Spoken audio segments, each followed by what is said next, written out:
और राजीव गांधी पंचायती राज संगठन सत्ता के विकेंद्रीकरण और ग्राम स्वराज की बात करता है। इस देश में आजादी के बाद जो हमारे नेताओं ने सपना देखा था गांव का, जो सपना देखा था सरकार का, उसमें गांव के लोगों की एक बहुत बड़ी भूमिका थी, उनकी एक हिस्सेदारी, और वो हिस्सेदारी आज तक आपको मिल नहीं सकी है। लोकसभा, विधानसभा और ग्राम सभा, ये तीन व्यवस्थाएं हैं।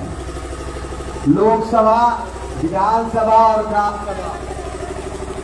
विधानसभा और लोकसभा तो अपना काम कर रही है, उनको अधिकार, लेकिन ग्राम सभाओं को उनके अधिकार नहीं मिले। ग्राम सभा एक ऐसा माध्यम था जिससे आम आवाम सीधे तौर पर सरकार में भागीदार हो रहा था या हो सकता है। आज 5 साल में आपसे सिर्फ वोट मांगा जाता है, इसके अलावा आपका कोई योगदान इस सरकार में नहीं है। महात्मा गांधी का मानना था कि अगर इस देश में पूर्ण स्वराज चाहिए तो पूर्ण स्वराज बिना ग्राम स्वराज के नहीं हो सकती है, और ग्राम स्वराज बिना पंचायती राज को मजबूत किए, ग्राम सभाओं को मजबूत किए नहीं हो सकती है। हम आपके पास आज वोट मांगने के लिए नहीं आए हैं। आप लोग देखे होंगे कि सभी राजनीतिक दल के लोग आपके पास वोट मांगने के लिए आते हैं, चुनाव के वक्त आते हैं और कहते हैं कि आप मुझे वोट दीजिए, मेरे दल को वोट दीजिए, लेकिन कोई भी कहने को नहीं आता कि हम आपके लिए आए हैं, हम आपकी सरकार चाहते हैं, हम आपको सरकार बनाना चाहते हैं। जिस तरीके से दिल्ली में दिल्ली की सरकार है, रांची में प्रदेश की सरकार है, उसी तरह इस चटाक गांव की सरकार हो, आपकी सरकार हो और आप सरकार हो। इस अवधारणा को, इस विचार को जमीन पर उतारने के लिए हम आपके पास आए हैं। यह आपकी लड़ाई है, यह आपका अधिकार है। जो अधिकार आपको नहीं मिले हैं, यह अधिकार बहुत मुश्किल से, बहुत संघर्षों के बाद, राजीव जी के अथक प्रयास से, उनके मरणोपरांत 73वें और 74वें संशोधन से इस देश को मिले, आपको मिले। पंचायती राज को 73वें और 74वें संशोधन से संवैधानिक अधिकार तो मिले, लेकिन आज भी वो अधूरे हैं। उस अधिकार में जो अधिकार राज्य सरकारों को देने थे, वे आज भी उसी तरह है। कोई भी सरकार पंचायतों को मजबूत करने के दिशा में ठोस कदम नहीं उठा रही। पंचायती राज व्यवस्था से आज मुखिया तो जीत रहे, जिला परिषद जीत रहे, और जो भी जनप्रतिनिधि पंचायती राज व्यवस्था में जीत रहे हैं, उनके अधिकार बहुत सीमित है। और मेरा मानना है कि उनको तो कोई अधिकार ही नहीं है। उनके हाथ बंधे हुए, जुबान सिले हुए, वे अपने स्तर से कोई निर्णय नहीं ले सकते। सरकार के स्तर से निर्णय आते हैं, उससे उनको वो जमीन पर काम करवाने का काम करते हैं। उनको एक काम करने की एजेंसी के माध्यम रूप में इस्तेमाल किया जा रहा है। हम इसका विरोध करते हैं और हम इस बात का समर्थन करते हैं कि पंचायती राज व्यवस्था को सशक्त किया जाना चाहिए। जो इस व्यवस्था से चुने हुए जनप्रतिनिधि हैं, उनको भी सांसद और विधायकों की तरह अधिकार होने चाहिए, और ग्राम सभा को भी उतने ही अधिकार होने चाहिए जो इस देश के संसद को और विधानसभा को है। उतना ही अधिकार ग्राम सभा को है जितना इस देश के संसद और विधानसभा को है। तो आप तमाम लोगों को ये समझना है, यह आपकी लड़ाई है जो आपको लड़नी है, यह आपकी लड़ाई है जो आपको लड़के जीतनी है। और जब तक यह जंग आप नहीं जीतेंगे, जब तक पंचायती राज व्यवस्था इस देश में लागू नहीं होगा, जब तक ग्राम सभाएं सशक्त नहीं होगी, जब तक पंचायती राज संस्था के चुने हुए जनप्रतिनिधि जितने भी लोग हैं वो अगर सशक्त नहीं होंगे, या गांव सशक्त नहीं होगा, आप मजबूत नहीं होंगे, आपके अधिकार नहीं मिलेंगे, आप पर कोई ना कोई अधिकार थोपेगा, आप पर अपनी मर्जी चलाएगा। गांव में कैसा विकास होना चाहिए, इस गांव में अभी चबूतरे की जरूरत है, या इस गांव में सड़क की जरूरत है, पानी की व्यवस्था की जरूरत है, बिजली की आवश्यकता है। यह आपको तय करना था, यह आपको तय करना है कि आपको आपके गांव में क्या चाहिए। लेकिन आज दिल्ली में बैठे हुए और रांची में बैठे हुए लोग, बड़े बड़े अधिकारी तय करते हैं जो आपके गांव को कभी देखे नहीं, जो आपको जानते नहीं, जिसको आपकी संस्कृति का ज्ञान नहीं, जिसको सामाजिक संरचना का कोई ज्ञान नहीं, जिसको यहाँ की कोई भौगोलिक स्थिति का ज्ञान नहीं है। न तो उनको भौगोलिक स्थिति का ज्ञान है, न सामाजिक संरचना का कोई ज्ञान है, न सांस्कृतिक कोई ज्ञान है। वो लोग आप पर निर्णय ले रहे हैं और निर्णय थोप रहे हैं, हम इसका विरोध करते हैं। और पूरे देश में एक बड़े आंदोलन की तैयारी हो रही है। यह आंदोलन पूर्ण स्वराज का आंदोलन होगा। जैसे आजादी की लड़ाई लड़ी गई थी, उसी तरह से एक और लड़ाई आपको लड़नी है। और यह आजादी ग्राम सभाओं की आजादी है, यह आजादी पंचायती राज की आजादी है, यह आजादी एक एक गांव की आजादी है, एक एक लोगों की आजादी है। अभी तक आपने विधायक चुना है, सांसद चुना है, वक्त आ गया है जब आपको चकाक में अपनी सरकार चुननी है और आपको अपनी सरकार का सरकार बनना है। यहाँ पे बैठे हुए तमाम लोग, इस बार इसमें खड़े हुए जितनी माताएं बहने हैं, ये सब लोग गांव की सरकार है और इनकी मर्जी से चटाक चलेगा, बाहर के लोगों की मर्जी से चटाक नहीं चलेगा। ये मेरा मानना है, मुमकिन हो जाएगा, नहीं होंगे, सरकारें झुकने वाली नहीं है।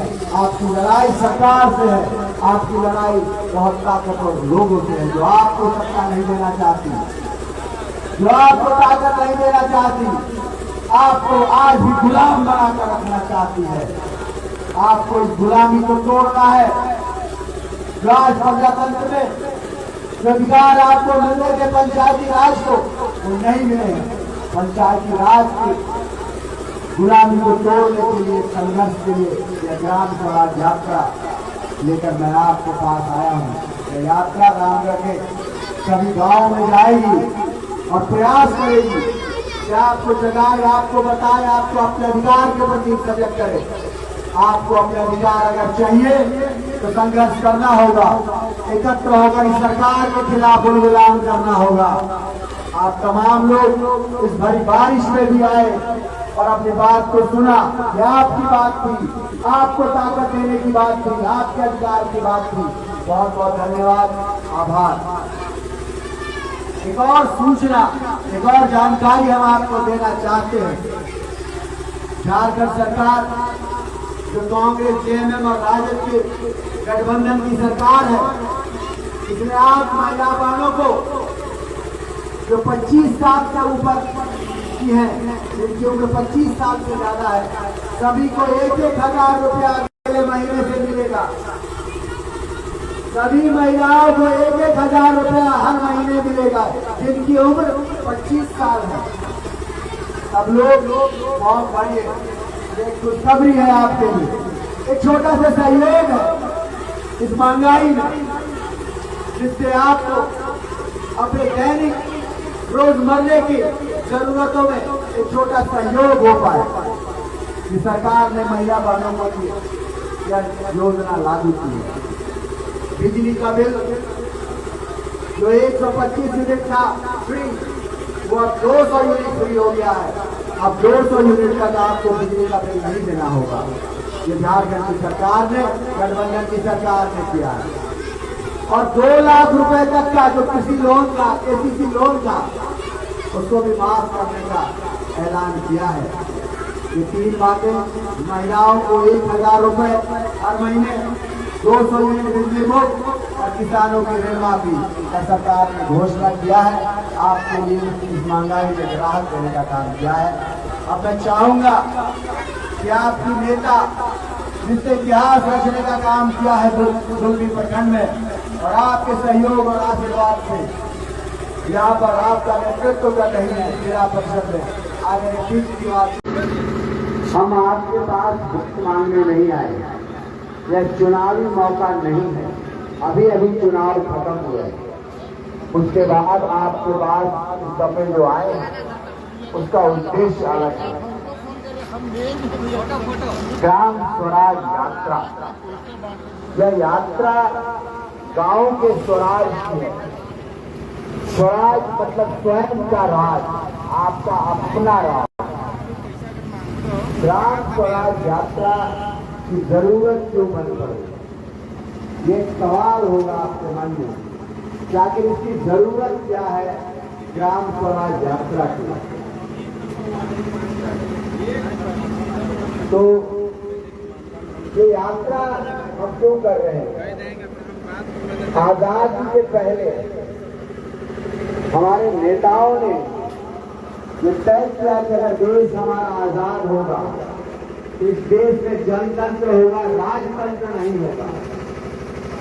हम पहले राजतंत्रीय व्यवस्था में थे, हमारा राजा होता था। सब लोग जानते हैं हमारे देश में हमारे यहाँ राजा होता था, हम प्रजा होते थे। आज हम नागरिक हैं, प्रजा से नागरिक बने, यह एक सोच था। इसके पहले हम प्रजा थे, आजाद हुए, देश में जनतंत्र आया और हम नागरिक बने। महात्मा गांधी, सरदार वल्लभ भाई पटेल, मौलाना अबुल कलाम आजाद, सावित्रीबाई फुले और ऐसे तमाम नेता ये तय किया कि देश जब आजाद होगा और यह देश जब आगे बढ़ेगा, इस देश की शासन व्यवस्था में गांव के लोगों की भागीदारी होगी, हिस्सेदारी होगी। आप लोगों की भागीदारी और हिस्सेदारी होगी। और इसके लिए 3 तरह की व्यवस्था बनाई गई। पहली व्यवस्था लोकसभा की, जहां पर सांसद चुन के जाएंगे। दूसरी व्यवस्था विधानसभा की, जहां पर विधायक चुन के जाएंगे। और तीसरी व्यवस्था ग्राम सभा की, जहां कोई चुन के नहीं जाएगा। आप सब लोग ग्राम सभा के सदस्य हैं और आजीवन है। इस गांव में पैदा लेने वाला हर आदमी इस गांव के ग्राम सभा का सदस्य होगा। लेकिन दुर्भाग्य की बात है कि आजादी के इतने वर्षों के बाद भी आज ग्राम सभाओं को मजबूत नहीं किया गया, पंचायती राज व्यवस्था को मजबूत नहीं किया गया।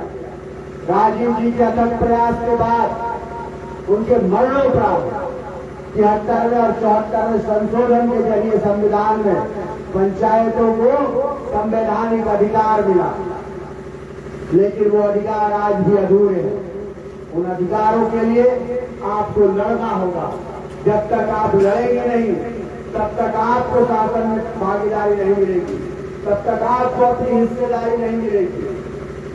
आज आपके गांव में विकास का काम होता है, लेकिन आपसे पूछा नहीं जाता। वो विकास का काम एसी में बैठे हुए लोग तय कर देते हैं कि आपके गांव में जरूरत क्या है, जबकि वो आपके गांव का दौरा भी नहीं। यह अधिकार आपका था कि आपका गांव किस स्वरूप में, किस चीज में आगे बढ़ेगा, किस तरह से बढ़ेगा। गांव में जो खनिज है, जो बालू पत्थर है, वो निकलता है, व्यापारी इसको लेके जाते हैं, उसकी रॉयल्टी आपको सरकार निर्धारण करने का अधिकार मिलना है और नहीं मिला है। अगर आप चाहते हैं कि कैसे किया जाए, आपको ये समझना है कि आज सबसे बड़ी बात ये है कि पंचायतों को अधिकार कैसे मिले, आपको अधिकार कैसे मिले। अगर ये अधिकार आपको मिलने हैं तो आपको इसके लिए लड़ना होगा। ये आपका हक है, ये आपका अधिकार है। ये अधिकार को आपको लड़कर लेना होगा। और यह आज हम आपके पास बताने के लिए आए हैं हम आपको से बचाने के लिए आए हैं। ये लड़ाई आपकी है, इस लड़ाई में आपको स्वयं लड़ना होगा। आप सबूत आए और हमारी बातों को सुना, बहुत बहुत धन्यवाद। खबर स्तंभ।